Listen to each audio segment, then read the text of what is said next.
जय हिंद। हम class 10th का साइंस पढ़ रहे हैं जिसमें हमारा चैप्टर चल रहा है प्रकाश का परावर्तन तथा अपवर्तन, लाइट रिफ्लेक्शन एंड रिफ्रैक्शन। यही हमारा चैप्टर चल रहा है। ये फिजिक्स का चैप्टर है और ये इसका लगभग 6वां या 7वां लेक्चर है। आप जाकर देख लीजिएगा, प्लेलिस्ट का लिंक नीचे दिए हुए हैं, उसमें सारा वीडियो भी मिल जाएगा आपको। तो इसके पहले इस सारे वीडियो को पढ़ना जरूरी है क्योंकि इसके बाद समझ में नहीं आएगा इस लेक्चर से। तो इसके पहले के वीडियो आप पढ़े रहेंगे तभी ये लेक्चर आपको समझ में आएगा। ठीक, तो चलिए देखते हैं कि इसमें हमको पढ़ना क्या है। आज हमको पढ़ना है अवतल दर्पण के उपयोग के बारे में। बबुआ, हम किसके बारे में पढ़े थे? अवतल दर्पण के बारे में पढ़े थे कि हमारा फोटोआ कैसे बनाता है हम, और उत्तल दर्पण के बारे में पढ़े थे। लेकिन इसका उपयोग हम नहीं जाने थे, मतलब इसका उपयोग क्या है ये नहीं पता चला था हमको। तो हम इसके लिए पढ़े काहे लिए थे? आखिर कौन यूज तो होगा ना, कौन यूज जो होता है उसी को हम पढ़ते हैं। तो इसका यूज आज देखेंगे कि इसका यूज क्या है। देखिए, पहला इसका यूज है बड़े फोकस दूरी का अवतल दर्पण द्वारा हजामत बनाने में, ताकि छोटे बाल बड़े दिखाई दे। देखिए क्या होता है, हम जाते हैं सैलून में अपना दाढ़ी वड़ी बाल वाल बनवाने, तो क्या होता है, कहते हैं यहाँ टेढ़िया गया है, थोड़ा सीधा कर दीजिएगा, तो सीधा करता है वहाँ पे काट काट करके। कैसे देख लेते हैं? दर्पण में, मिरर में देखते हैं।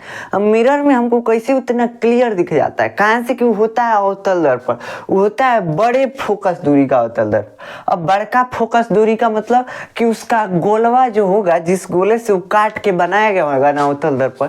अवतल दर्पण किस चीज का भाग होता है? एगो गोला, बड़का गोला ले लीजिए, बड़का फुटबॉल शीशा का, और उसी को बीचवा में से काट दीजिए, एक तरफ पेंट कर दीजिए, अवतल दर्पण बन गया। यही ना होता है बाबू। तो देखो, ये बड़े फोकस दूरी का कह रहा है, मतलब उसका फोकसवा जो होगा ना बहुत दूरे होगा। अब बहुत दूरे होगा इसका मतलब कि वो दर्पण बहुत बड़ा होगा, बहुत बड़े गोले का हिस्सा होगा।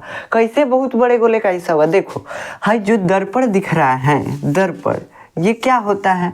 इसका वक्रता केंद्र वह बिंदु होता है जिस गोले का वह भाग होता है, और वक्रता केंद्र और दर्पण के ध्रुव के एकदम बीच में होता है फोकस दूरी, फोकस बिंदु। और इसी बिंदु से यहाँ तक की दूरी को हम फोकस दूरी कहते हैं। तो अब देखिए बाबू, क्या होगा? गड़बड़िया जाएगा। अगर छोटका गोलवा से काट देंगे ना तो गड़बड़िया जाएगा। कैसे? कहाँ से? किसका वक्रता केंद्र जितने छोटे गोला से काटेंगे उतने पास आता जाएगा, उतने पास आता जाएगा। और ठीक वक्रता केंद्र और ध्रुव के बीच होता है फोकस बिंदु, और फोकस बिंदुआ से यहाँ तक की दूरी को हम दर्पण का वक्र फोकस दूरी कहते हैं। अब बताइए, फोकसवा कितना छोटा होता जाएगा? जितने गोलवा छोट उतने फोकसवा छोट। तो क्या करेंगे हम? इस दर्पण को उस गोले से बनाएंगे जिस गोले का त्रिज्या बहुत बड़ा हो, मतलब गोलवा बहुत बड़का गोला हो। काहे लिए? कहाँ से? कि हमको हजामत बनाना है। हजामत बनाने के लिए हमको बड़का प्रतिबिंब चाहिए, बड़का बड़का उसका फोटो चाहिए। समझ रहे हैं ना? तो क्या करेंगे? देखिए, अवतल दर्पण है। अब बड़का फोटो बनाने के लिए हमको वस्तु को कहाँ रखना पड़ता है? ये हो गया आपका वक्रता केंद्र, ये हो गया फोकस और ये हो गया पोल। हम अनंत पे रखते हैं तब वो छोटाने बनता है इमेज। जब अनंत और वक्रता केंद्र के बीच रखते हैं तब वो छोटाने बनता है, और जब वक्रता केंद्र पर रखते हैं तब हमको बराबर इमेज, प्रतिबिंब बराबर, मतलब फोटोआ हमारा उतना ही बड़ा दिखाई देता है जितने बड़े हम हैं। लेकिन इसके आगे जैसे बढ़ाते जाते हैं हमारा फोटोआ बढ़ता जाता है, इसके आगे जैसे वस्तु को रखते जाते हैं हमारा फोटोआ और ही बड़ा होता जाता है। तो हमको बड़का फोटो न बनाना है, तो बड़का फोटो बनाना है, इसलिए हमको वस्तु को कहाँ रखना पड़ेगा? वक्रता केंद्र, यानी सी के आगे कहीं भी रख देंगे, बड़ा इमेज बनेगा। तो इसके लिए हमको आदमी को कहाँ बैठाना पड़ेगा? जिसका दाढ़ी बाल बनाना है उसको वक्रता केंद्र के अगवे बैठाना पड़ेगा। वक्रता केंद्र और ध्रुव के बीच, यानी पी के बीच, इन दोनों के बीच ही बैठाएंगे तब इन्हें आदमिया का जो फोटोआ है बढ़हन बनेगा। लेकिन दिक्कत क्या है? क्या दिक्कत है? देखो बाबू, हम फोटोआ बना तो लेंगे बढ़हन, लेकिन हमको देखना कहाँ है? शीशा के अंदर। कैसे? शीशा के अंदर। देखो, हम जब अवतल दर्पण से प्रतिबिंब बनाते हैं, पेंट कर दीजिए दर्पण को, अवतल दर्पण से जब प्रतिबिंब बनाते हैं तो अनंत पे वस्तु को रखते हैं तो उसका प्रतिबिंब जो है फोकसवा पे बन जाता है। कहाँ बन जाता है? फोटोआ फोकस पे। लेकिन फोकस पे हमको तब दिखाई देता है, कब दिखाई देता है? तब दिखाई देता है जब यहाँ एगो पर्दा लगाते हैं। पर्दा का मतलब जैसे प्रोजेक्टर देखे है ना, प्रोजेक्टर जिस पे फोकस हो जाता है, वो पर्दा लगा देते हैं सफेद कलर का, वहीं दिखने लगता है हमको पूरा फोटो। वैसे इससे अवतल दर्पण है, यहाँ से जाएगा इस वस्तु से होकर किरण, और किरण जो है परावर्तित होके और एक जगह फोकस हो जाता है, जहाँ मिलते हैं सब वहीं इमेजवा बनता है। तो देखिए दर्पण के बहरिया मिल रहा है, बहरिया मिल रहा है, इसका मतलब प्रोजेक्ट कर रहा है, प्रोजेक्ट कर रहा है, प्रोजेक्टर की जैसे फोकस कर रहा है। अब फोकस कर रहा है तो हवा में तो हम इमेज देखेंगे नहीं, हवा में देख पाएंगे जब तक कुछ लगाएंगे नहीं तब तक फोटोआ नहीं दिखेगा। तो फोटोआ देखने के लिए वहाँ एगो पर्दा लगा देते हैं, पर्दा के जगह आप पेपर यूज कर लीजिए, सफेद पेपर, पर्दे ना हुआ सफेद पेपर, कपड़ा का पर्दा यूज कीजिए, कौन पर्दा सफेद यूज कर लीजिए, आपको इमेज फोटो दिख जाएगा। ठीक, तो बबुआ देखो कहाँ तक हमको वास्तविक प्रतिबिंब मिलता है, वास्तविक प्रतिबिंब जहां तक मिलेगा वो पर्दे पे हमको मिलेगा। काहे से कि वो बहरिये बनता है, जब वास्तविक प्रतिबिंब बनता है बहरिये बनता है। अब क्या करेंगे, बहरिये बनेगा, कहाँ तक बहरी बनेगा, वक्रता केंद्र पे भी रखेंगे तो बहरे बनेगा, कहाँ से कि इसका भी यहीं पे बनता है और उतना ही बड़ा बनता है, यहाँ पे रखेंगे तो भी बहरी बनेगा, फोकस पे रखेंगे तो भी बहरी फोटो बनेगा। लेकिन अब इसके अगवा जैसे गए, क्या हुआ, इसके अगवा जैसे गए यानी फोकस और ध्रुव के बीच जैसे आएंगे हम, तो हमारा फोटोआ कहाँ बनेगा, दर्पण के पीछे बनने लगेगा, अब बढ़हन बनने लगेगा, समझ रहे हैं ना, बड़ा बनने लगेगा और दर्पण के पीछे। तो हमको चाहिए दर्पण के अंदर भी ना प्रतिबिंब, बहरिया का हजामत बनाने जाते हैं, आप अपना बाल और दाढ़ी और शेव कराने जाते हैं तो क्या अपना फोटो बहरी देखते हैं, पर्दा लगा होता है, नहीं, मिरर में देख लेते हैं, शीशे में अपना फोटो हुआ देख लेते हैं। तो हमको अंदर में देखना है, हमको बहरी ला के नहीं देखना है, तो क्या करेंगे, बहरी ला के नहीं देखना है तो इसका मतलब हमको कहाँ बैठना पड़ेगा, उस दर्पण के ध्रुव और फोकस के बीच बैठना पड़ेगा। आइए देखिए दर्पण के बहुत ही पास हो जा रहा है, क्या हो रहा है, बहुत ही पास, तो इसका मतलब ज्यादा टेढ़ियाइल दर्पण यूज करेंगे ना, तो ज्यादा टेढ़ियाइल दर्पण यूज करेंगे तो बहुत पास में बैठना पड़ेगा, इसलिए थोड़ा और बड़ा साइज का यूज करेंगे, और जितने बड़का साइज का यूज करेंगे उसका फोकस उतने दूर होता जाएगा, और जितना दूर होता जाएगा बस फोकस के बाद ना हमको बैठना है, जस्ट फोकस के बाद बैठ जाएंगे, हमारा प्रतिबिंब एगो तो बढ़हन का बढ़हन बनेगा और उसके बाद क्या बनेगा, दर्पण के अंदर बनेगा, दोनों फायदा हमको मिल जाएगा। तो इसलिए हम बड़े फोकस दूरी के दर्पण का यूज करते हैं। अब बढ़हन फोकस दूरी का दर्पण कैसे बनेगा, बढ़हन गोला को काटेंगे तब बनेगा, समझ रहे हैं ना।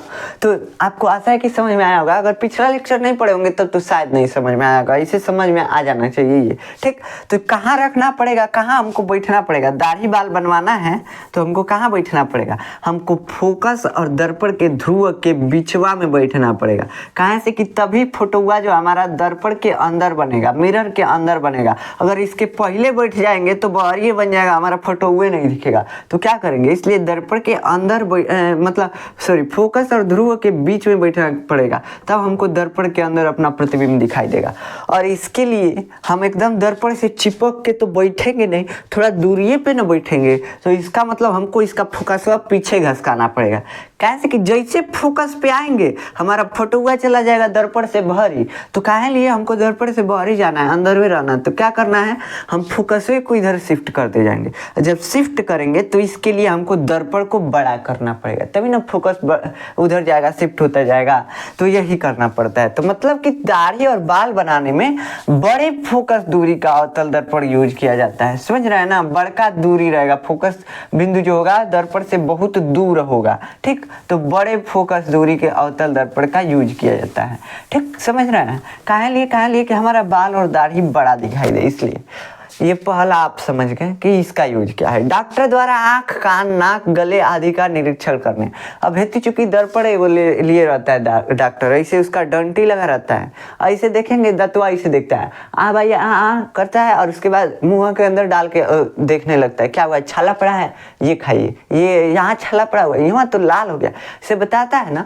तो डॉक्टर किससे देखता है, अवतल दर्पण एक लगाता है, कॉनकेव मिरर लगाता है, कॉनकेव मिरर, समझ रहे हैं ना।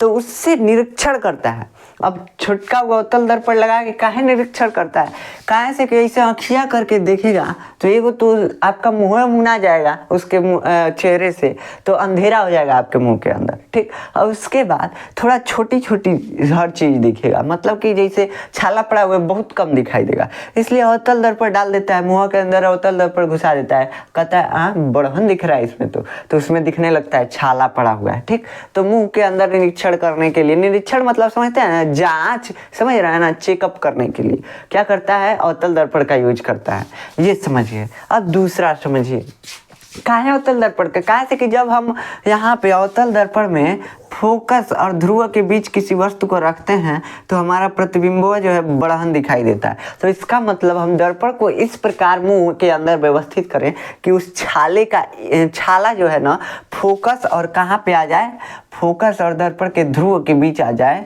तो क्या होगा, हाँ उस छाले का इमेज बहुत बड़ा बनेगा, तो हमको बढ़हन दिखाई देगा, समझ रहे हैं। तो इसके लिए डॉक्टर जो है अवतल दर्पण का यूज कर रहा है। समझ में नहीं आ रहा है, देखिए ना, जैसे फोकस दूरी बढ़हन रहेगा, ठीक, फोकस दूरी बड़ा होना चाहिए, हमको बढ़हन इमेज बनाना है। कहाँ बनाना है, दर्पण के अंदर में बनाना है, बाहरी नहीं भेजना है हमको।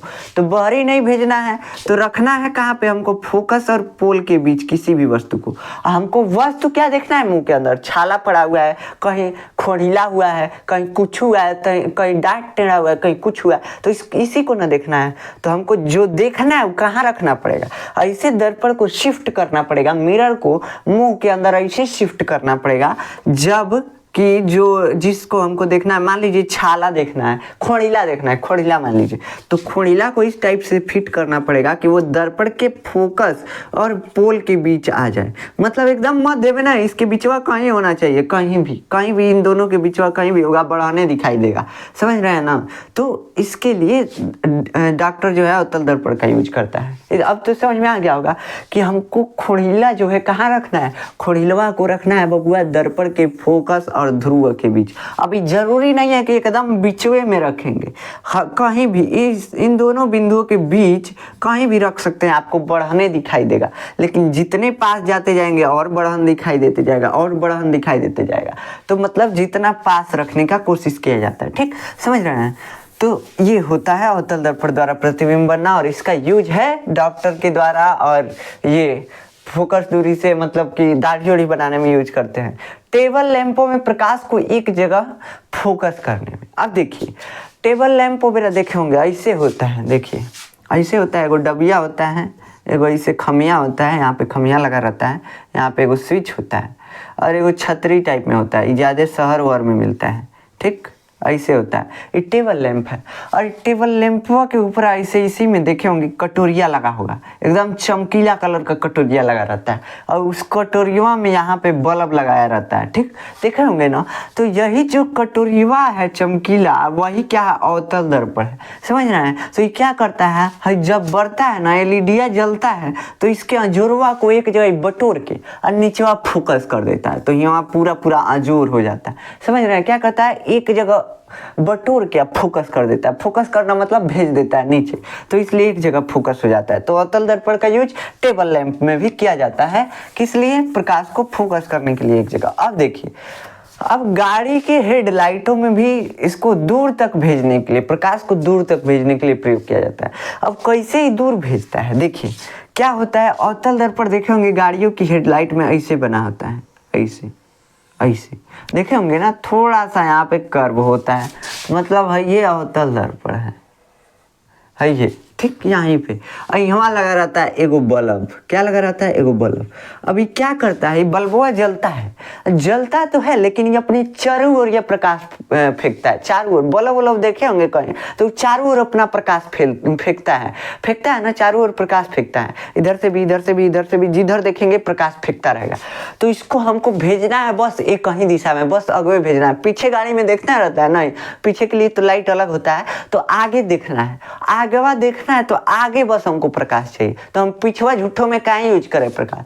तो क्या करते हैं हम, एगो बटोरने वाला दर्पण लगा देते हैं। क्या करते हैं, बटोरने वाला, प्रकाश को बटोर के भेज देगा, ऐसा दर्पण लगा देते हैं। तो क्या करेगा, अवतल दर्पण है, ये बटोरता है तो यहाँ पे ये प्रकाश जाएगा, यहाँ से जाएगा बस इससे टकराएगा, ये ऐसे भेज देगा। ठीक, यहाँ से जाएगा इसे टकराएगा, ऐसे भेज देगा, ऐसे मतलब समांतर भेजता जाएगा। जैसे चला जाएगा ऐसे, अब मान लीजिए सगरू प्रकाशवा एक के ओर चला गया, इधरियो जो पीछू आ रहा था उसको टकरा के यानी परावर्तित करके इधर भेज दिया, इधरियो जो आ रहा था इसको भी परावर्तित करके इधर, इधरियो जो आ रहा था सबको ये कहीं ओरिया भेज दे रहा है। तो बबुआ ज़्यादा दूर तक जाएगा कि नहीं जाएगा, जब ढेर जोर रहेगा तो दूर तक जाएगा ना। तो इसलिए अवतल दर्पण का यूज किस में किया जाता है, गाड़ी की हेडलाइटों में भी इसका यूज किया जाता है। सौर भट्टियों में प्रकाश को केंद्रित करने के लिए, सौर भट्टी क्या होता है, किसी चीज को गर्म करने के लिए, जैसे लोहा वहा पिघलाना है, लोहा जैसे लोहा एल्युमिनियम वगैरह पिघलाना है तो भट्टी होता है, भट्टी में पिघलाया जाता है, बहुत ज़्यादा टेम्परेचर, हाई टेम्परेचर दिया जाता है तब जाके वो पिघलता है। तो अब क्या करेंगे, हमको करना है प्रकाश से, मतलब गैस वैस कुछ नहीं जलाना है, ना कोयला जलाना है, कोयला जलाएंगे तो काले हो जाएंगे, गोरे हैं, समझ रहे हैं। तो अब क्या करें, तो अब हमको क्या करना है, अब हमको प्रकाश से उसको गर्म करके पिघलाना है लोहा वहा को। तो सौर भट्टी एक लगाते हैं। मान लीजिए ये बर्तन हो गया कोई, इसमें एल्युमिनियम डाल दी, पिघलाना है इसको क्या करना है, पिघलाना है। तो क्या करें हम, हमारे पास आ रहा है धूप, तो यहाँ लगा देते हैं एगो अवतल दर्पण। अवतल दर्पण क्या करेगा, पूरा धूपवा को बटोर के एक जगह ले जाके फोकस कर देगा। क्या करेगा, पूरा धूपवा को बटोर के एक जगह ले जाके फोकस कर देगा। नहीं समझ में आ रहा है, देखिए जब अनंत से प्रकाश की किरण आती है तो कैसी आती है, समांतर, और जैसे समांतर आती है फोकसवा पे केंद्रित कर देता है। ये अवतल दर्पण है, समांतर आ रही है प्रकाश की किरण, ये इसका मुख्य अक्ष है, कर्वेचर सेंटर, यहाँ पे फोकस, यहाँ पे पोल। ठीक, ये समझ में आ रहा होगा आपको। अब क्या करना है हमको मान लीजिए करहिया यहाँ रख दीजिए, क्या कर दीजिए, करहिया यहाँ पे रख दीजिए, इसमें एल्युमिनियम भर दीजिए। ठीक, इसी को ना पिघलाना है। तो सूर्य यहाँ पे है और सूर्य बहुते दूर है, कैसा है बाबू, बहुते दूर है। हमको जब यहाँ से प्रकाश हम देखेंगे यहाँ से तो बहुते दूर है, तो हमको लगेगा सीधा प्रकाश वह हमारी ओर भेज रहा है, लेकिन एक्चुअली में है नहीं, सीधा नहीं भेज रहा है, बस हमको लग रहा है। तो भेजेगा तो जब समांतर प्रकाश की किरण आती है तो कहाँ से गुजर जाती है, परावर्तन के बाद फोकस से, कहाँ से गुजरेगी बाबू, फोकस से।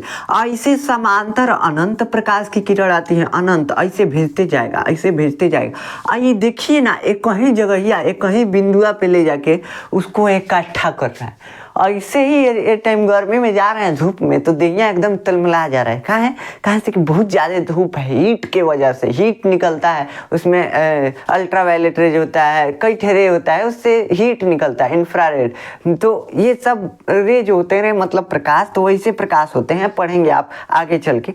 तो बस समझिए कि उससे हीट निकलता है, जानते हैं ना, जब घामों में जाते हैं तो देहिया गर्म हो जाता है, एकदम लगता है आग ही फेंक रहा है। तो अब बताइए, इतना प्रकाश, तनी प्रकाश हम लेते रहते हैं तो हमको गर्मी होने लगता है। अब पूरा को इतना दूर के प्रकाश को बटोर के ये कहीं जगह ही ला दिया। दर्पण क्या किया, सारे जगह के प्रकाश को बटोर के, कैसे बटोर रहा है देखो ना, देखो यहाँ पे ये है अवतल दर्पण। अब ये है इसका मुख्य अक्ष, पोल, जल्दी बना रहे हैं, फोकस और कर्वेचर सेंटर।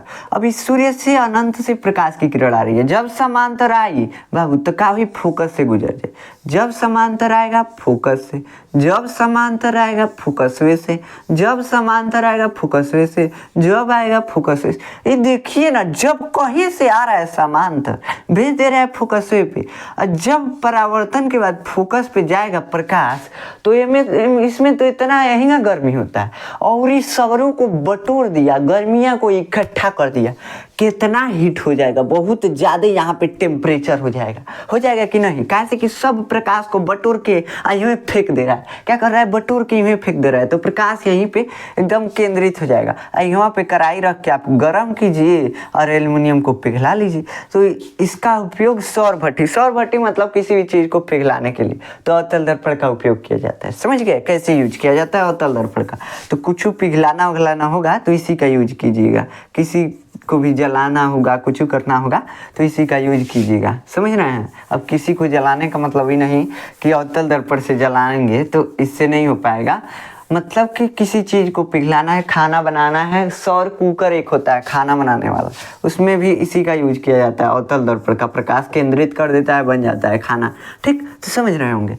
ऐसे ही अब चलिए अगला टॉपिक, अगला क्या है, परावर्तक दूरदर्शी में अवतल दर्पण का उपयोग किया जाता है। देखिए सिलेबस में आपके परावर्तक दूरदर्शी दिया नहीं है, तो इसलिए हम इसके बारे में डिटेल से तो नहीं बताएंगे, बस बता रहे हैं इसका यूज किया कैसे जाता है। दूरदर्शी होता है क्या, दूरदर्शी जानते हैं क्या होता है, दूर के चीज़ों को देखने के लिए इसका यूज किया जाता है। जैसे चंद्रमा को हमको देखना है, चंदा मामा को देखना है ना, तो क्या करना पड़ेगा, दूरदर्शी लगाना पड़ेगा। दूरदर्शी मतलब दूरबीन, समझ रहे हैं कि नहीं। दूरदर्शी मतलब दूर का दर्शन कराने वाला चीज क्या है, दूरदर्शी है। दूर का चीज का दर्शन जो हमको कराएगा वो दूरदर्शी है, समझ रहे हैं। अब परावर्तक दूरदर्शी मतलब परावर्तन पे आधारित वो दूरदर्शी है। कैसे होता है ये होता है दूरदर्शी, यहाँ पे एक ये पाइप होता है यहाँ पे भी, और यहाँ पे एक यहाँ पे पाइप होता है, और यहाँ से ऐसे होता है। ठीक, यहाँ पे लगा दिया जाता है अवतल दर्पण। क्या बाबू, अवतल दर्पण।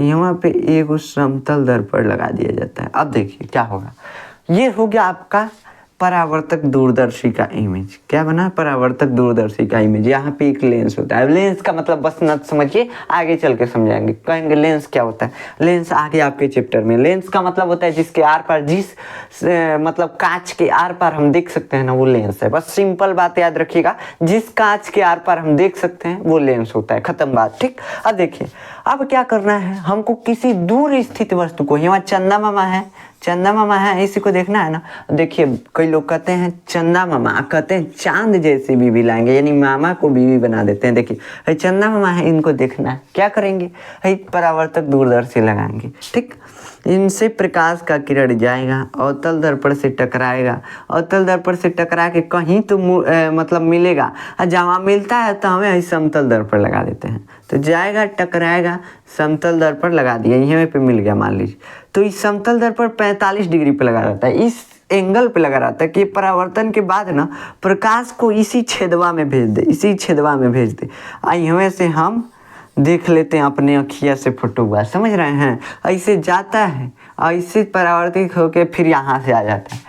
देखिए कैसे कैसे प्रकाश घूम के जा रहा है, ऐसे घुमा दिए, यहाँ पे सीधा जा रहा है, लेकिन यहाँ टेढ़िया दिए, इसको घुमा दिए परावर्तित करके, फिर टेढ़िया दिए, यहाँ से घुमा दिए तो इस छेदवा में चला गया। यहाँ पे हम अपना आँख लगा के देख सकते हैं प्रतिबिंब को। समझ में आ गया होगा। अब इसको अच्छे से समझने की जरूरत नहीं है, बस समझिए कि यहाँ पे अवतल दर्पण का यूज हुआ है, इसी को बोल रहा है, समझ रहे हैं ना, खत्म बात।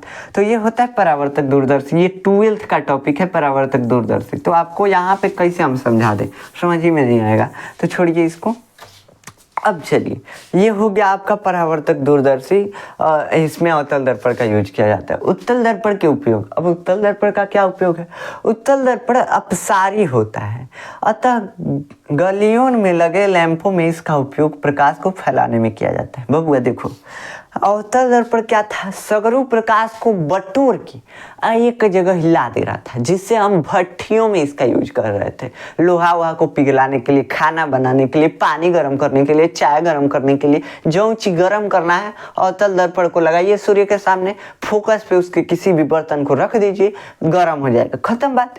हमको ये नहीं करना है। तो ये क्या कर रहा था, सगरू प्रकाश को, सगरू अजोर को, सगरू मतलब जितना सूरज से प्रकाश आ रहा था, घाम आ रहा था, बटोर की एक जगह ला रहा था, ये नहीं कर रहा था। अब उत्तल दर्पण क्या करता है, उत्तल दर्पण ये होता है, ठीक, यानी कन्वेक्स मिरर। अब यहाँ भी प्रकाश का किरण जब आता है तो इसको इधर मार देगा, फैला देगा, और ये क्या करेगा, अगर इधर से आएगा तो इधर फैला देगा। तो ये क्या कर रहा है, देख रहे हैं, ये प्रकाश को फैला रहा है, पसार रहा है। कैसा, क्या कर रहा है बाबू, पसार रहा है। तो पसार रहा है, इसलिए इसको क्या बोलते हैं, अपसारी। क्या बोलते हैं, अपसारी दर्पण। पसार रहा है, प्रकाश को क्या कर रहा है, फैला रहा है। इधर से आया उधर फेंक दिया, इधर से आया इधर फेंक दिया। देखिए ना, दोनों को दो दिशा में फेंक दिया, कहीं मतलब एक जगह मिलेंगे सब, एक्चुअल में नहीं। पीछे हम तो वैसे मतलब कल्पना करके मिलाते हैं, एक्चुअल में रियल में कहीं मिल रहे हैं सब? नहीं, कहीं नहीं मिलेंगे सब। यानी पसार रहा है, और ये नज़दीक नज़दीक आ रहे थे सब, अब फैला रहा है, प्रकाश किरण को फैला रहा है। तो फैला रहा है इसका मतलब पसार रहा है, इसलिए इसको क्या बोलते हैं? अपसारी दर्पण। क्या बोलते हैं? अपसारी दर्पण।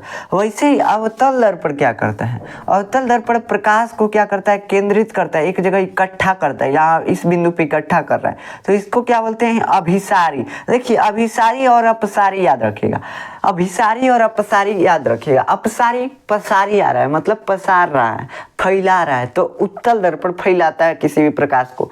और अभिसारी मतलब बटोर रहा है, बटोरता कौन है? अवतल दर्पण बटोरता है प्रकाश को। तो बस इतना याद रखिएगा। अपसारी मतलब पसारना, पसारना समझ रहे हैं ना? फैलाना, प्रकाश को फैला रहा है। अभिसारी मतलब बटोरना, प्रकाश को बटोर रहा है। समझ रहे? बस इतना याद रखिए, कोई भी दिक्कत नहीं आएगा। अब देखिए, अब क्या करेंगे? अवतल दर्पण अपसारी होता है, तब गलियों में लगे लैंपों में इसका उपयोग किया जाता है। अब मान लीजिए एगो लगा रहता है खमिया, क्या लगा रहता है? खमिया, और ऊपर से लगा देते हैं लाइट। क्या लगा देते हैं? लाइट। अब पूरा गलिया कोई कहीं लाइटवा से हमको अजोर करना है, सरकारों कंजूस होती है ना जी, क्या करेंगे? तो अब क्या करते हैं, इसमें क्या करेंगे? एगो लगा देते हैं अवतल दर्पण, उत्तल दर्पण, सॉरी, देखिए उत्तल दर्पण। उत्तल दर्पण लगाएंगे तो यहाँ से प्रकाश निकलेगा चारों ओर इस बल्बवा से। आई बल्बवा क्या करेगा? इधर ही उधर पर भी प्रकाश डालेगा, तो ये इधर और ही फैला देगा, और ही फैला देगा, और ही फैला देगा, फैला के प्रकाश को भेजेगा। तो मतलब चारों ओर फैला देगा, चारों ओर मतलब गली में फैला देगा। तो क्या होगा? जब फैल जाएगा प्रकाश तो हमको अजोर ज़्यादा दिखाई देगा, मतलब पूरा गली अजोर रहेगा। तनिए तनिए जो रहेगा, लेकिन पूरा गली रहेगा। एक लाइट से हम पूरे गली को उजाला दे सकते हैं। कैसे? ये मान लीजिए लाइट है, इसका खमिया में जो लगा हुआ लाइट है यही है, ठीक? बस इतना समझिए। इसके बाद क्या किए? यहाँ पे एगो लगा दिए और उत्तल दर्पण, ये इधर से पेंट कर दीजिए, ठीक? यहाँ पे लगा दिए एक ठे बल्ब, बल्ब लगा दिए। अब यहाँ पे एक खमिया होता है, आप देखे होंगे, खमिया पे लाइट लगा रहता है। अब क्या करेंगे? इस बल्बों को जलाएंगे। जैसे बल्बों जलाएंगे, बल्बों प्रकाश तो चारों ओर फेंकेगा, चारों ओर फेंकेगा, ऐसे ही फैला हुआ फेंक रहा है। लेकिन जो इसके पिछुआ जाएगा ना, उसको भी फैला के इधर, जो इसके पिछुआ जाएगा इधर भी फैला देगा, जो इधर जाएगा इधर, और फैला के प्रकाश को भेजेगा, ताकि पूरा गलिया अजोर हो जाए। कम अजोर रहे मंजूर है, लेकिन पूरा गलिया को अजोर करना है हमको। सारी गलियां तेरी जगमगा दूंगा मैं। अरे यार, तुम्हारे घर से बिजली आता है, क्या कि उसका गलिया जगमगा दोगे? बताओ। पूरा इसी दर्पण से जगमगाने की बात कर रहा है। किस दर्पण से? उत्तल दर्पण से। सारी गलियां तेरी जगमगा दूंगा मैं। कैसे? कहाँ से कि उत्तल दर्पण जो है प्रकाश को फैला देता है, अब फैला देगा, पूरा गलिया अजोर कर देगा। तो इसीलिए कहता है सारी गलियां तेरी जगमगा दूंगा मैं। समझ रहे हैं ना? तो यहाँ पे उत्तल दर्पण का उपयोग क्या है? उत्तल दर्पण का उपयोग है प्रकाश को फैलाना, तो इसीलिए पूरा गली को अजोर कर पाता है। नहीं तो फेंकते रह जाता, कुछ नहीं होता। ऐसे लाइटों नहीं लगाता है बेचारा, बस पुल्हा के कह देता है सारी गलियां तेरी जगमगा दूंगा मैं, और पहुंच जाती है उतने पे। क्या करेंगे? अब चलिए आगे चलते हैं। आगे क्या है? आगे गाड़ियों के साइड मिरर में तथा सड़कों के घुमाव पर उत्तल दर्पण का उपयोग किया जाता है। अभी हवा काहे लिए यूज किया गया? गाड़ियों के साइड मिरर, मतलब देखे होंगे साइड मिरर लगा रहता है गाड़ी में, एक शीशा लगा रहता है, इसे बाइक में भी लगा रहता है, हर गाड़ी में लगा रहता है। उत्तल दर्पण रहता है वो। काहे उत्तल दर्पण रहता है? काहे से कि यहाँ पे देखिए उत्तल दर्पण कहाँ लगा रहता है? उत्तल दर्पण इसलिए लगा रहता है कि हमको दूर तक के व्यू को देखना है, मतलब बहुत दूर स्थित वस्तुओं को भी हमको उसी हेती चूंकि मिररवा में देख लेना है। गाड़ी के साइड मिरर में इतना बड़ा दर्पण तो लगाएंगे नहीं, लगाएंगे छोटा है। कहाँ से कि गाड़ी का एरिया भी तो कम करना है, नहीं तो हम वही पूरा सड़किया छाप के चलेंगे तो दूसरी गाड़ियाँ कहाँ से जाएगी। तो इसलिए हमको छोटके शीशा लगाना है, लेकिन हमको पूरा व्यू को देखना है, पूरा इमेज को देखना है। तो क्या करेंगे? देखिए, हम पढ़े थे, क्या पढ़े थे कि अवतल दर्पण जो है कुछ का छोटके फोटोआ बनाता है। क्या पढ़े थे बाबू? जब वस्तु अनंत पे हो, अनंत पे रखी वस्तु का प्रतिबिंब हमेशा फोकस पे बहुत छोटा होने बनता है। जब अनंत और ध्रुव के बीच आते हैं तब वहीनों फोकस और ध्रुव के बीच छोटा होने प्रतिबिंब बनता है, यहीं पे बनता है, सीधा बनता है। तो हमको छोटा होने प्रतिबिंब चाहिए, लेकिन पीछे तक का चाहिए, बहुत दूर तक का चाहिए। तो इसलिए हम क्या कर दें, दूर तक का इमेज हमको छोटा होने चाहिए, मंजूर है, लेकिन चाहिए जरूर हमको फोटो हुआ। काहे से कि देखना है दूर से कोनो गाड़ी आ रही है, हम मुड़ने जा रहे हैं, ठोक देगी तो क्या होगा। तो इसके लिए क्या करना है, हमको उत्तल दर्पण लगाना है। तो साइड मिरर में जब उत्तल दर्पण लगाते हैं, देखिए इसको यहाँ से भेज दीजिए, ऐसे परावर्तित होगा, यहाँ से टकराएगा फोकस से, और इसको भेज दीजिए आप फोकस से होते हुए, तो फोकस से यानी कि ऐसे जाएगा और समांतर हो जाएगा, यहाँ पे टकराएगा, यहाँ पे इस वस्तु का प्रतिबिंब बनेगा। आप समझ रहे हैं, बना लेंगे, आपको हम ये सब बता दिए हैं अच्छे तरीके से।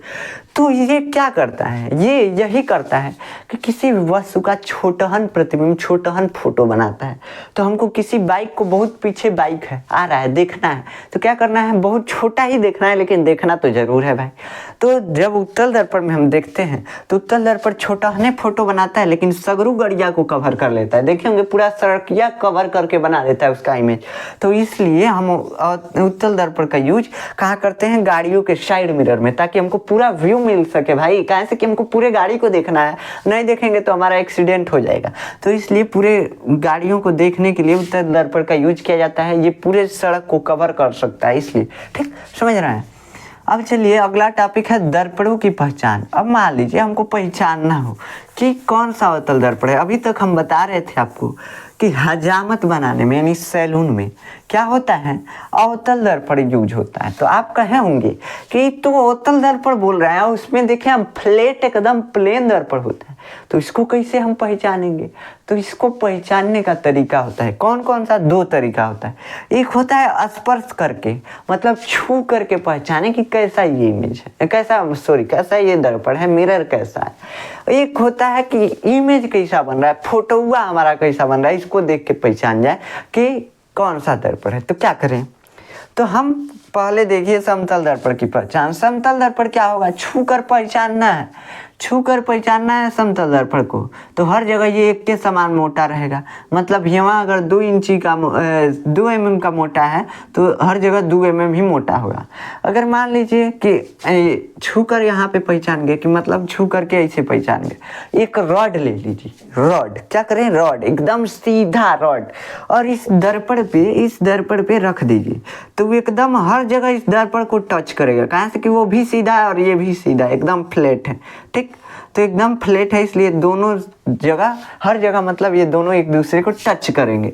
कहाँ से कि दोनों एकदम भाई प्लेन है, तो टच करेंगे ना, यही समझ रहा है ना। को अगर बर्फ ले लेते हैं, बर्फ का स्लाइड, और दोनों को चिपकाते हैं, हर जगह टच करते हैं सबकी, नहीं स्केल ले लीजिए, दो टच स्केल कराएंगे तो दोनों हर जगह एक दूसरे को टच करेंगे। तो वैसे ही दोनों प्लेन है तो टच कर रहे हैं, तनी मनी टेढ़ियाल रहेंगे तो क्या होंगे, सब बिचवा में से छोड़ देंगे, साइड क्या करेंगे, टच करेंगे। अगर मान लीजिए बीचों में से टेढ़ियाल है तो बीच में टच करेंगे, साइड छोड़ देंगे, तो ऐसे होगा। तो यहाँ पे समझ रहे हैं ना क्या होगा। तो समतल दर्पण की पहचान हो गई छू करके। अब इसको इमेज देख करके हम कैसे पहचानें, तो हम बताए थे बाबू आपको कि छोटका का इमेजवा फोटोआ कैसे बनाता है, जितना बड़ा छोटका रहता है उतने बड़ा इधर या इसका फोटोआ बनाता है, किधर, इधर, और उतना ही दूरी पे बनाता है। कितना दूरी पे, जितना दूरी पे ये दर्पण से खड़ा है, 10 फीट की दूरी पे ये दर्पण से खड़ा है, तो दर्पण के अंदर हमको ऐसा लगेगा कि ये 10 फीट के अंदर, दर्पण के अंदर बना हुआ है, समझ रहे हैं। तो ऐसे बनता है फोटो इसमें। और ये जितना लंबा होगा, मान लीजिए 5 फीट 2 इंची का है, तो यहाँ भी 5 फीट 2 इंची का हमको लगेगा कि इसका फोटो बना हुआ है, समझ रहे हैं। तो ऐसे समतल दर्पण का पहचान फोटो के द्वारा यानी इमेज बनने के द्वारा किया जा सकता है। और छू करके तो हम बता ही दिए कि छूने से समतल दर्पण हर जगह एक ही मोटाई का रहेगा, कहीं भी ना ऊंच ना खाल, कहीं भी एकदम प्लेन रहेगा, समझ रहे हैं। तो ये हो गया समतल दर्पण की पहचान। अब चलिए उत्तल दर्पण और अवतल दर्पण की पहचान करते हैं। अवतल दर्पण क्या रहेगा, अवतल दर्पण हम छुएंगे तो क्या रहेगा, बिचवा में रहेगा खाल और इस साइडवा रहेगा ऊंच। मान लीजिए ये हो गया एक, ठीक, यहाँ पे अवतल दर्पण, ये अवतल दर्पण हुआ। तो देखिए साइडवा में ऊंच है, अब बिचवा में खाल है, क्या हो रहा है, बिचवा में खाल है, साइडवा ऊंच है, ऐसे छू के पहचान कर सकते हैं।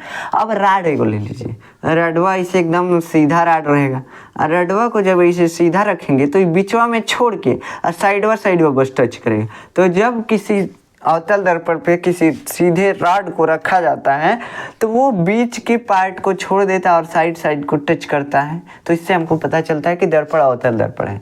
तो छू करके ये पता चल गया हमको, या तो बीच में खाल होगा, नहीं तो रॉड रखेंगे तो बीच में छुआइबे नहीं करेगा रॉड, समझ रहे हैं। अब इसका प्रतिबिंब देख कर कैसे हम पहचाने, एक अवतल दर्पण बनाइए, एक किसी भी वस्तु को इसके फोकस कहाँ पे, इसके फोकस और ध्रुव के बीच रखिए, मतलब बहुत ही पास में रखिए। जब इसका फोटो इसके अंदर बहुत ही बढ़न बन रहा है, समझ जाइए कि क्या है, ये अवतल दर्पण है। बस इतना ही इसका पहचान है। क्या करेंगे, अनंत के बाद रखेंगे, मतलब फोकस के बाद और ध्रुव के बीच रखेंगे, तो दर्पण के अंदर और इसका प्रतिबिंब बहुत बढ़न बन रहा है, तो इसका मतलब ये अवतल दर्पण है। और किसी दर्पण में ऐसा बनता है नहीं, कभी भी बनता है तो छोटहन बनता है। उत्तल दर्पण में बनाएंगे, दर्पण के अंदर हुआ तो बनेगा लेकिन छोटहन बनता है, ठीक। यहाँ पे देखिए बड़हन बन रहा है, छोटी चूंकि यही लईक हुआ है, इसका प्रतिबिंब इतना बड़ा बन गया, समझ रहे हैं। तो इसकी पहचान हो गई। आप समझ रहे होंगे, पढ़े होंगे, तो हम तो पढ़ाए हैं, आप जाकर देख लीजिए वो वीडियो, आपको समझ में आ जाएगा। जब किसी वस्तु को फोकस और पोल के बीच रखते हैं तो उसका प्रतिबिंब दर्पण के अंदर, अवतल दर्पण के अंदर वस्तु से बड़ा बनता है और आभासी बनता है। इतना हम बता चुके हैं आपको। तो इसकी पहचान हो गई इमेज के द्वारा। अब उत्तल दर्पण की पहचान कैसे करेंगे? उत्तल दर्पण की पहचान करने के लिए बबुआ क्या करेंगे, छुएंगे तो बीचवा में होगा मोटा। कैसे मोटा होगा, देखो ये है उत्तल दर्पण, यहाँ पे अब देखिए ऐसे छुएंगे तो छूने पे बीचवा में और ही मोटा होता जाएगा, कगरिया कगरिया क्या रहेगा, पतला रहेगा। तो ऐसे छूने से पता चल गया। अब एक रॉड भी रख के देख लीजिए, रॉड रखेंगे तो बीचवा में टच करेगा, साइड बाय साइड और टच नहीं करेगा, छोड़ देगा। तो ये भी उत्तल दर्पण को दिखाता है, समझ रहे हैं। अब क्या करेंगे, अब इमेज को बनाइए। इमेज इसमें कैसे बनेगा, इमेज बनाने के लिए एक मुख्य अक्ष खींचिए, अनंत पे वस्तु को रखेंगे तब वो दर्पण के अंदर प्रतिबिंब बनेगा, छोटाने बनेगा, फोकस पे बनेगा। जब अनंत और पोल के बीच रखेंगे तब वो छोटाने बनेगा लेकिन दर्पण के अंदर बनेगा। तो इसका मतलब कि बहुत छोटा बन रहा है प्रतिबिंब, दर्पण के अंदर बन रहा है। कैसा होता है, बस उत्तल दर्पण में होता है। तो उत्तल दर्पण ये है, समझ में आ गया। छोटा प्रतिबिंब कब बनता है, उत्तल दर्पण में ही बस छोटा प्रतिबिंब बनता है, और सब में तो बड़ा बड़ा प्रतिबिंब बनता है। अवतल दर्पण में भी छोटा प्रतिबिंब बनता है लेकिन वो वास्तविक होता है, दर्पण के बाहरी बनता है। इसमें कहाँ बन रहा है, दर्पण के अंदर वह बन रहा है, छोटाहन बन रहा है। दर्पण के बाहरी बनता है तब न कहते कि अवतल दर्पण है। दर्पण के अगर बाहरी यहाँ पे बनता है, यहाँ पे, तो अनंत से जब वस्तु की प्रकाश की किरण जाती है तो मतलब फोकस पे इमेज बनता है। अब बाहरी बनता है, छोटाहन बनता है, बहुत बिंदु समान। छोटा तो है लेकिन उल्टो है एगो तो, और दूसरा नंबर ही का है। अवतल दर्पण में ऐसा बन रहा है तो उल्टा है एगो तो, और दूसरा नंबर दर्पण के बाहरी है। यहाँ पे उत्तल दर्पण में क्या होता है, छोटाहन बनता है, दर्पण के अंदर बनता है प्रतिबिंब। तो ये समझ में आ गया कि उत्तल दर्पण की पहचान कैसे करेंगे। जब वस्तु को हम उत्तल दर्पण के सामने रखते हैं तो उसका प्रतिबिंब दर्पण के अंदर बहुत छोटा और आभासी बनता है। इससे हमको पता चलता है कि यह अवतल दर्पण है, और उत्तल दर्पण है। अवतल दर्पण की पहचान क्या है, अवतल दर्पण में जब किसी वस्तु को उसके फोकस और पोल के बीच रखते हैं तो उसका प्रतिबिंब दर्पण के अंदर आभासी, सीधा तथा वस्तु से बड़ा प्रतिबिंब बनता है। इससे हमको यह पता चलता है कि यह दर्पण अवतल दर्पण यानी कॉनकेव मिरर है। आशा है कि आपको समझ में आया होगा कि ये कॉनकेव मिरर और कन्वेक्स मिरर को कैसे पहचानेंगे। अगर आपको इसका नोट्स चाहिए तो आप जाकर जो डिस्क्रिप्शन में दिया गया है लिंक, वहाँ से डाउनलोड कर सकते हैं इसका पूरा हैंड रिटन नोट्स, ठीक। अब इसका मतलब हम रोज कहते हैं कि इसका मतलब ये नहीं है कि आप लिखे ही नहीं, डाउनलोड कर लें तो लिखना पड़ेगा बाबू। आपको लिखेंगे तो थोड़ा और क्लियर होता जाएगा, याद होता जाएगा हमेशा के लिए। ऐसे पढ़ेंगे तो याद तो हो रहा है, लेकिन अगर लिखेंगे तो और अच्छे से याद होगा ना। 2 बार, मान लीजिए एक काम को आप 1 बार कर रहे हैं, 2 बार कर रहे हैं, तो क्या होगा, दूसरे बार वाला ज़्यादा परफेक्ट होगा। तो इसलिए आपको लिखना जरूरी है, ठीक। लिखिएगा। अभी यूपी बोर्ड का रिजल्ट आया हुआ है, देखे हैं आप रिजल्ट भी। रिजल्ट बहुत अच्छे आए हुए हैं लड़कों के। कहाँ से कि वो लड़के मेहनत मेहनत किए हुए थे, तो आपको भी मेहनत करना है। आप सोचते हैं कि हम 90 प्लस ला ही नहीं सकते हैं, देखिए 90 प्लस 100 में 100 ला सकते हैं, आप बस कोशिश तो कीजिए। जानते हैं पहले ही आप सोच लेते हैं ना कि हमारे बस का नहीं है, हम ला ही नहीं पाएंगे, हमारे बस का नहीं है, वो करता है, वो पता नहीं कैसे करता है, हम नहीं जानते हैं, हमारे बस का नहीं है, हम थोड़े कमजोर दिमाग के, ऐसे सोचते हैं ना। लेकिन ऐसा कुछ नहीं है, बस आप कहिए ना कि जाने दो, होगा नहीं होगा, ये नहीं होगा। 90 प्लस या 100 में 100 नहीं आएगा, 95 प्लस नहीं आएगा, तो उससे कम तो आएगा, कुछ तो अधिक होगा। पढ़ेंगे तो पढ़ेंगे तो एकदम हम पक्किया कर रहे हैं ना आपको कि अगर पढ़ने लगे तो आपका 95 प्लस जाएगा। अगर मन से पढ़ दिए, इतना तैयारी कीजिए ना, आप एम रखिए कि हमको 95 प्लस लाना है। तो अगर इतना एम रखेंगे तो पढ़ेंगे तो कुछ कम पढ़ेंगे, 94 आएगा, कुछ आएगा ना। एम रख के पढ़ेंगे तो आपका उतना जितना एम रखे रहेंगे उतना एकदम पक्का आ जाएगा। आप भले ही सोचिए कि हमारा कम आएगा, हो सकता है, लेकिन एम रख के, अभी नहीं कि एम रख दिए, पढ़ लिए 5 मिनट और उठ गया, ऐसे नहीं होगा। आपको पढ़ना पड़ेगा पूरा कंसंट्रेशन के साथ, पूरे मतलब डेडिकेशन के साथ पढ़ना पड़ेगा, पूरा ध्यान देके पढ़ना पड़ेगा, पूरा हर टॉपिक को समझना पड़ेगा, तब आपका इतना हो पाएगा एकदम। देखिए याद कुछ नहीं करना है, फिजिक्स केमिस्ट्री और मैथ, ये तीनों जो सब्जेक्ट है ना, इसमें कुछ याद नहीं करना है, सारा जितना है समझना है। समझ गए, उसके बाद ये जो लिखे है ना, इसको बदल के अपनी लैंग्वेज में, अपनी भाषा में लिख सकते हैं। अभी नहीं कि भोजपुरी में लिख दिया, बाबू भोजपुरी में ना लिखाई, भोजपुरी में नहीं लिखना है, बस हिंदी में अपने लैंग्वेज में लिख दीजिएगा। हिंदी में अपने लैंग्वेज में, जैसे बड़े फोकस दूरी का अवतल दर्पण इसलिए यूज किया जाता है ताकि हजामत बनाते समय हमारा बाल जो है वो बड़ा दिखाई दे, ऐसे अपने भाषा में बना के लिख दीजिए। ठीक समझ रहे हैं? तो अवतल दर्पण का उपयोग ऐसे लिख सकते हैं।